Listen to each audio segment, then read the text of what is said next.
नमस्कार, मैं हूं दीपक चौरसिया। जनादेश 2014 में आपका स्वागत है। अब से सिर्फ 1 घंटे बाकी हैं।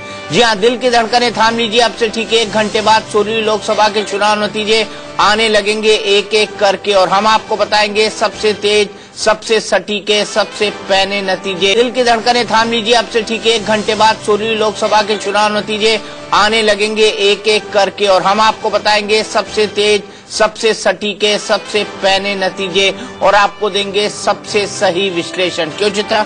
बिल्कुल सही। सबसे सही विश्लेषण की तैयारियां भी आप अपनी टीवी स्क्रीन पर देखकर लगा सकते हैं। टीवी स्क्रीन की बाईं तरफ हमने खास इंतजाम कर रखे हैं उन बड़े राज्यों यानी कि उत्तर प्रदेश की 80, बिहार की 40, पश्चिम बंगाल की 42, 48 महाराष्ट्र की, और दिल्ली पर सभी की निगाहें रहेंगी। दिल्ली की 7 सीटों के नतीजे आपको आपकी टीवी स्क्रीन के बाईं तरफ दिखाएंगे। जितनी भी बड़ी खबरें रहेंगी वो हम आपको इलेक्शन अपडेट में दिखाते रहेंगे। आप टॉप बैंड जो हमारे देख रहे हैं उसमें हम आपको दिखाएंगे कि आखिर नेशनल टैली कहती क्या है, और नीचे बाकी राज्यों के नतीजे। इसके अलावा देश के अलग अलग हिस्सों से तमाम हमारे साथ खास मेहमान जुड़ेंगे, हमारे सहयोगी जुड़ेंगे, जिनके पास हम चलेंगे और उनसे जानने की कोशिश करेंगे कि आखिर किस तरह की तैयारियां तमाम मतगणना केंद्रों पर की गई हैं। मतदान तो पूरा हो चुका है दीपक जी। बिल्कुल, और आइए सीधे चलते हैं हमारे 3 सहयोगियों के पास। हमारे साथ जयपुर से जुड़े हुए हैं श्रीपाल सत्तावत, बीजेपी ऑफिस से यतेंद्र शर्मा, और साथ ही साथ रजत राकेश टंडन जुड़े हुए हैं। सबसे पहले यतेंद्र, पोस्टर अभी से लग गए हैं, क्या कहना है नेताओं का? इतने आश्वस्त जीत के प्रति, अगर मामला उल्टा पड़ गया तो क्या होगा?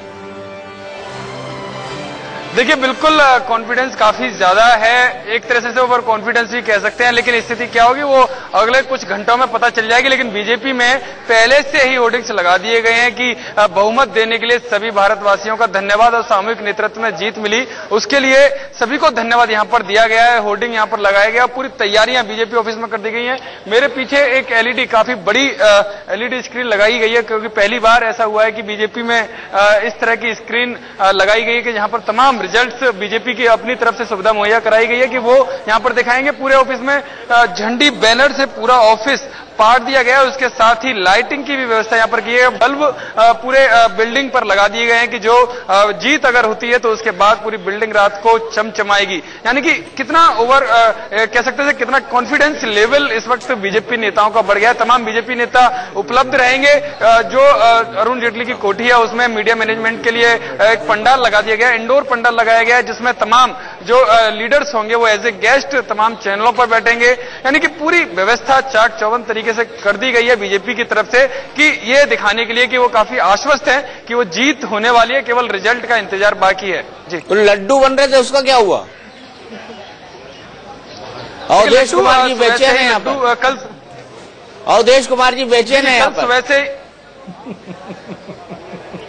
क्यों अवधेश जी? कल सुबह से ही लड्डू बन रहे हैं, और करीब 50,000 लड्डू हैं कम से कम, और इसकी तस्वीरें भी इस वक्त हम दिखा रहे हैं। काफी दिनों से तैयारियां इसकी की जा रही थी, जब से एग्जिट पोल सामने आए थे। यतेंद्र, शुद्ध देसी घी के लड्डू हैं, ये आपको पता है? ये आपको पता है? शुद्ध देसी घी के लड्डू हैं। होकर आए लग रहा है। संदीप दुबे को क्यों नर्वस आ रहे हैं आप? आपके दफ्तर में भी वैसी तैयारियां होनी थी। हाँ यतेंद्र, बोलिए। देखिए, बिल्कुल जहां तक लड्डू की बात है तो वो जो कैंटीन है पीछे की तरफ, वहां पर 2500 किलो का ऑर्डर दिया गया। कल सुबह से ही लगातार जो कारीगर हैं, जो हलवाई हैं, वो लड्डू बनाने में लगे हुए हैं। दिल्ली बीजेपी ऑफिस में भी यही हाल है, वहां भी एक बड़ी मात्रा में लड्डू बनाए जा रहे हैं। यानी काफी बड़ी, जब बीजेपी को उम्मीद है जब जीत औपचारिक तौर पर हो जाएगी तो बड़ी संख्या में कार्यकर्ता समर्थक यहाँ पर आएंगे, जश्न मनाया जाएगा, और उसी वक्त ये लड्डू बांटने का सिलसिला शुरू हो जाएगा। यानी 2500 किलो जो यहाँ पर बताया जा रहा है, उसके बाद ही करीबन 1500 किलो का दिल्ली प्रदेश में, यानी 4 से 5000 किलो लड्डू यहाँ पर इंतजाम बांटने के लिए किया गया है। जी, 4 से 5000 किलो लड्डू, बहुत अच्छी बात है। सीधे चलते हैं रजत राकेश टंडन के पास, काशी में हमारे साथ मौजूद हैं। रजत, कहा जाता है सुबह बनारस, शाम अवध और शबे मालवा, तो सुबह बनारस आज क्या कह रही है? देखिए, सुबह अगर बनारस की बात करें तो भारतीय जनता पार्टी के जो जितने कार्यकर्ता हैं वो लगातार जो पावर हाउस है नरेंद्र मोदी का, वहां जा रहे हैं। मैं इस समय काउंटिंग स्थल पर खड़ा हूं। दीपक जी, मैं अपने कैमरा में कहूंगा कि कुछ पैन करके पीछे तस्वीरें दिखाएं। ये वही बूथ है जहां से अनाउंसमेंट होगा। पीछे आप देख सकते हैं काउंटिंग स्थल बनाया गया है, सिक्योरिटी के कड़े इंतजाम करे गए हैं। पूरे बनारस की अगर बात करें तो भारतीय जनता पार्टी के विधायक हो चाहे नेता हो, उन्होंने पोस्टर्स लगा दिए गए हैं कि नरेंद्र मोदी को प्रधानमंत्री बनने की हार्दिक बधाई, और नीचे अपनी बड़ी बड़ी फोटोग्राफ्स लगी हुई है। तो आप कह सकते हैं एक होड़ मच गई है बनारस के अंदर भी कि कौन बड़ा पोस्टर लगा रहा है, कौन पोस्टर में कितनी बड़ी बात कह रहा है। अभी तक काउंटिंग शुरू नहीं हुई है, लेकिन लोगों ने पोस्टर्स कल रात में ही लगा दिए कि नरेंद्र मोदी को प्रधानमंत्री बनने की बधाई। लोगों ने राजतिलक कर दिया। लोग सिर्फ रुके हुए हैं, इंतजार कर रहे हैं कि जैसे ही काउंटिंग के नतीजे आना शुरू हो और भारतीय जनता पार्टी के पक्ष में हो, उसके बाद बनारस को भगवा रंग में रंग दिया जाए। अच्छा ये बताइए रजत, देश का युवा यहाँ है, अरविंद केजरीवाल कहाँ है? देखिए, अरविंद केजरीवाल की बात करें तो कल अरविंद केजरीवाल थे बनारस में, यहाँ लोगों से मुलाकात वो कर रहे थे। आज सुबह से उनकी कोई झलक नहीं मिली है। ये भी बार बार हम लोग जानने की कोशिश कर रहे हैं कि बनारस में है या फिर दिल्ली चले गए। अगर अरविंद केजरीवाल की बात करें तो अरविंद केजरीवाल जब यहाँ से काउंटिंग के बाद दीपक जी चले गए थे तो उनकी चर्चा खत्म हो गई थी। चर्चा अगर किसी व्यक्ति की थी तो नरेंद्र मोदी की थी। काशी में चाहे वो घाट हो चाहे चाय की दुकान हो, यही चर्चा थी कि क्या मोदी पीएम बन रहे हैं, बीजेपी कितने सीट्स ला रही है, आगे की रणनीति क्या होगी, क्या मोदी काशी आएंगे तो कहां कहां जाएंगे, ये सब चर्चा है। अरविंद केजरीवाल की चर्चा भी बनारस से खत्म हो गई है। खत्म हो गई है, चर्चा भी खत्म हो गई है। बिल्कुल। रवि शर्मा के पास चलते हैं। नरेंद्र मोदी के घर के बाहर से वो हमारे साथ मौजूद हैं गुजरात से। रवि, आप बताइए फिलहाल आप अपने आसपास किस तरह की तस्वीरें देख रहे हैं और अभी क्या कुछ चल रहा है, क्योंकि दिल की धड़कनें नरेंद्र मोदी की भी बढ़ी होंगी क्योंकि सब कुछ उनका दांव पर लगा हुआ है इस चुनाव में।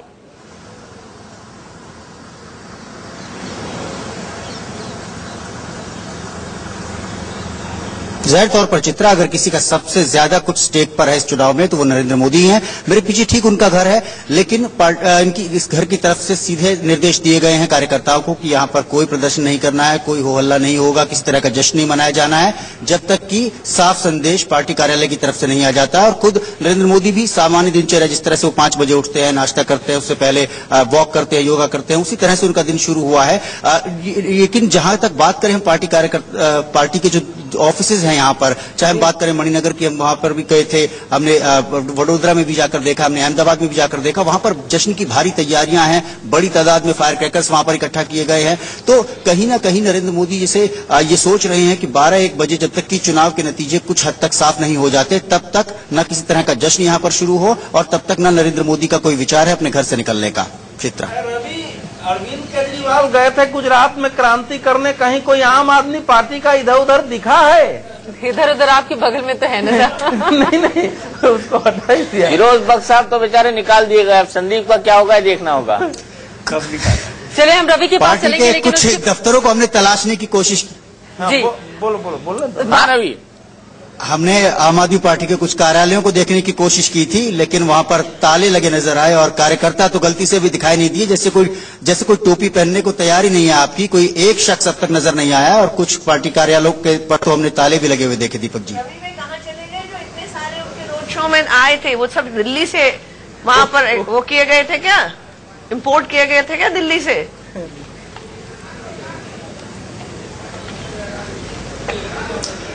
अब तो यही सोचना दिल्ली से अब एक्सपोर्ट तो यही सोचना पड़ेगा कि वो सब पत्थर फेंकने आए थे या वाकई समर्थक थे भी। चलिए, काफी महत्वपूर्ण बातें आपने कही और अरविंद केजरीवाल के लिए भी तैयार थे। खुद का कुनबा संभालने की चुनौती भी अब खड़ी हो जाएगी जब नतीजे आएंगे एग्जिट पोल के लिहाज से अगर हम बात करें। फिलहाल हम दिखाते हैं अपने दर्शकों को देश के अलग अलग हिस्सों में किस तरह की तैयारियां की गई हैं। बीजेपी मानकर बैठी हुई है कि 272 सीटें उसे मिल रही हैं, उसकी सरकार बनने जा रही है और नरेंद्र मोदी होने जा रहे हैं अगले प्रधानमंत्री।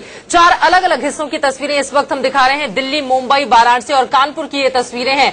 कुछ जगहों पर तो पहले से ही आतिशबाजी हो गई है। कानपुर में देखिए सर। दीपक जी। जी हाँ, बिल्कुल। कानपुर जहां पर डॉक्टर मुरली मनोहर जोशी हैं और डॉक्टर मुरली मनोहर जोशी का काफी कुछ दांव पर लगा हुआ है कानपुर के अंदर कि वो जीतेंगे कि नहीं जीतेंगे, इसको लेकर भी अटकलें लगाई जा रही हैं। लेकिन अब चंद घंटों की बात है, लेकिन कानपुर में अगर डॉक्टर मुरली मनोहर जोशी जीतते हैं तो सिर्फ और सिर्फ मोदी लहर के सहारे जीतेंगे और उसी मोदी लहर की तस्वीर हमको कानपुर में फिलहाल दिखाई दे रही है। चित्रा, लेकिन यहाँ पर कांटे की टक्कर श्री प्रकाश जायसवाल उनके सामने एक बहुत बड़ी चुनौती बने हुए हैं, क्योंकि पिछले 3 बार से वो लगातार जीतकर वहां आ भी रहे हैं। लेकिन एक सवाल जो मेरे मन में आ रहा है उसका जवाब मैं आपसे चाहूंगी।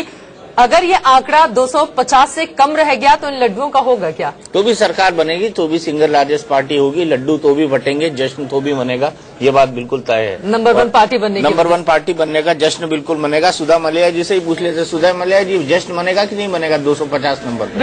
बिल्कुल तय है ये बात। और 255 सीटें बीजेपी को आएंगी, ये मैं निश्चित तौर पर कह सकती हूँ। 255 बीजेपी स्टैंड अलोन। और उसके बाद एनडीए की सरकार की मुझे लगता है कि आंकड़ा 250 से 300 सवा 300 जा सकता है। 254 भी नहीं, 256 भी नहीं, 255 ऐसा कैसे? देखिएगा आप। आपको तो इनामी कॉन्टेस्ट में भाग लेना चाहिए, सीट बताइए, नाम जीतिए। ऐसी कई कॉन्टेस्ट चल रही है वेबसाइट पे। वो मुझे नहीं मालूम, लेकिन मेरा अपना विश्वास है कि 255 सीटें बीजेपी को मिलेंगी। और उसके कारण है, बहुत सारे कारण है। हमारा वोट शेयर बढ़ा है। पहले जहां हम साउथ में, दक्षिण के राज्यों में जहां नहीं भी थे, वहां पर भी अगर हमारी सीटें नहीं भी आई तो भी वोट शेयर बढ़ेगा। केरल में हो सकता है सीट आए या नहीं आए, लेकिन वोट शेयर हमारा बढ़ रहा है। वेस्ट बंगाल में हमारा वोट शेयर बढ़ रहा है, कुछ सीटें आएंगी भी। उसके अलावा तमिलनाडु में हमें सीटें कुछ मिलेंगी, आंध्र प्रदेश में, तेलंगाना में हमें कुछ सीटें मिलेंगी, और वेस्ट बंगाल में जैसे मैंने बताया। और उसके अलावा आसाम में हमारी सीटें 4 थी, 4 से ज्यादा हो सकती हैं। 4 से 8 में हम 6 भी हो सकते हैं, 7 भी हो सकते हैं और 5 भी हो सकते हैं। इसी प्रकार से अरुणाचल, मेघालय में भी। एक ये आंकड़ा बताइए, अब 2009 में 14 राज्य ऐसे थे जहां पर बीजेपी शून्य पर थी, यानी कि खाता भी नहीं खोल पाई थी जी। इस बार सिर्फ केरला, चूंकि आप मान रहे हैं कि केरला में मुश्किल है, बाकी जगहों पर क्या बीजेपी खाता खोल लेगी? देखिए, जो छोटे छोटे राज्य हैं जहां पर 1 सीट है, 2 सीट है, उनके बारे में मैं अभी निश्चित पूर्वक नहीं कह सकती हूं, लेकिन जैसे अरुणाचल है जी, अरुणाचल में हमारा खाता खुलेगा, आसाम में हमारी सीटें बढ़ेंगी। तो और जहां सीटें नहीं भी मिलेंगी वहां हमारा वोट शेयर बढ़ेगा। अब 14 राज्यों में हमारा खाता नहीं खुला था, लेकिन अब ऐसे 4-5-6 राज्य ही रह जाएंगे, ऐसा मुझे पूरा विश्वास है। अनु जी, ऐसी कितनी सीटें हैं जिसको बीजेपी अपने लाइफ में कभी एक बार जीत चुकी है, एनडीए जीत चुका है, और उसमें कितनी प्रोबेबिलिटी बनती है इनकी? 1952 से भी जोड़ते हुए आऊं जनसंघ द्वारा जीती हुई सीटों को भी, तो 300 के आसपास सीटें ऐसी हैं, 301 या 302 भी हो सकती हैं, जहां भाजपा ने कभी न कभी अपना खाता जरूर खोला है। यदि केवल 25 साल, क्योंकि 1989 के बाद एक भारतीय राजनीति में एक बड़ा बदलाव आया है, त्रिशंकु लोकसभाएं बनने लगी लगातार, तो ये इस वाले युग में 25 सालों के युग में 296 सीटें ऐसी जरूर हैं जहां भाजपा ने अपना खाता खोला हुआ है, एक बार या एक से अधिक बार। और यदि एनडीए, जो वर्तमान एनडीए जिसमें तेलुगु देशम को हम शामिल करते थे सबसे लास्ट एंट्रेंट को, तो 362 सीटें जहां पर इस एनडीए के घटक दलों ने कभी न कभी अपना खाता इन 25 सालों में खोला हुआ है। यदि इसमें 90% का स्ट्राइक रेट हो जाता है तो भी बहुत कंफर्टेबल 80% में भी मेरे ख्याल से स्ट्राइकिंग रेंज पर होंगे सरकार बनाने के। और मुझे लगता है कि 80% का स्ट्राइक रेट कम से कम भाजपा के लिए यदि लहर है तो बहुत बड़ी मुश्किल नहीं होगी। मैं सब मान रहा हूं कि मध्य प्रदेश, छत्तीसगढ़, राजस्थान, गुजरात, ये जो 90-91 सीटों का चंक यहां पर जो है, इसमें कम से कम 75 सीटें भाजपा को जरूर मिलेंगी, क्योंकि हाल के विधानसभा चुनाव से इस तरह के संकेत निकले थे। बाकी उत्तर प्रदेश और बिहार पर बहुत बड़ा दारोमदार है। यदि उन 120 में से 60-65 सीटें भाजपा जीत रही होगी तो अवश्य 215 का आंकड़ा पार कर रही होगी, अन्यथा नतीजे कुछ भी हो सकते हैं, आने के बाद ही पता लगेंगे। लेकिन मुझे लगता है कि जिन लोगों ने चुनाव प्रचार पूरे देश भर में किया है, घूम घूम के किया है, शायद उन्हीं ठीक से लफ्ज का अंदाज होगा। घूमते हुए राजनाथ सिंह हमको टीवी स्क्रीन पर दिखाई दे रहे हैं, टहलते हुए, मॉर्निंग वॉक करते हुए। रात भर नींद आई होगी क्या? उनके घर के अंदर की तस्वीरें हैं। नहीं, आराम से सोए होंगे, क्योंकि राजनाथ सिंह एक ऐसे पॉलिटिशियन है जो अपने जिंदगी में राजनीतिक तौर पर हमेशा लकी साबित हुए हैं। पिछला लोकसभा चुनाव भी उनके नेतृत्व में लड़ा गया था, ये वाला लोकसभा चुनाव भी उनके नेतृत्व में लड़ा गया। बहुत छोटे से उन्होंने अपना राजनीतिक करियर शुरू किया था। पहले उत्तर प्रदेश भारतीय जनता पार्टी के अध्यक्ष बने, फिर उत्तर प्रदेश के मुख्यमंत्री बने, उत्तर प्रदेश के मुख्यमंत्री के तौर पर हार हुई, केंद्र में कृषि मंत्री बने, केंद्र में कृषि मंत्री पद से जैसे ही हटे वो भारतीय जनता पार्टी के अध्यक्ष बन गए। उसके बाद जब नितिन गडकरी के साथ क्राइसिस आई तो एक बार फिर से अध्यक्ष बन गए। तो किस्मत के बेहद धनी है राजनाथ सिंह, और मुझे लगता है कि ये किस्मत उनको और ऊपर ले जाएगी। बिल्कुल, और माना भी यही जा रहा है कि नंबर 2 की पोजीशन उन्हें मिल सकती है। हालांकि सूत्रों के हवाले से इस तरह की खबर, आगे तस्वीर जब साफ होगी तो देखना बेहद दिलचस्प होगा। लेकिन एक बार फिर से बता दें, हमारी तैयारियां पूरी हैं और तकरीबन अब से पौन घंटे का और इंतजार, क्योंकि 8 बजे से मतों की गणना शुरू हो जाएगी और बिल्कुल अलग अंदाज में हम आपको दिखाने जा रहे हैं। टीवी स्क्रीन पर देखकर आप समझ ही गए होंगे। टॉप बैंड में हम आपको दिखाएंगे नेशनल टेली क्या कहती है, स्क्रीन की बाईं तरफ दिखाएंगे 5 बड़े राज्यों का हाल, स्क्रीन के नीचे हम आपको दिखाएंगे बाकी राज्यों में कौन आगे कौन पीछे चल रहा है और बड़ी खबरें जितनी भी होंगी वो आपको देंगे इलेक्शन अपडेट में। फिलहाल एक छोटे से ब्रेक के लिए रुकेंगे, होंगे फौरन।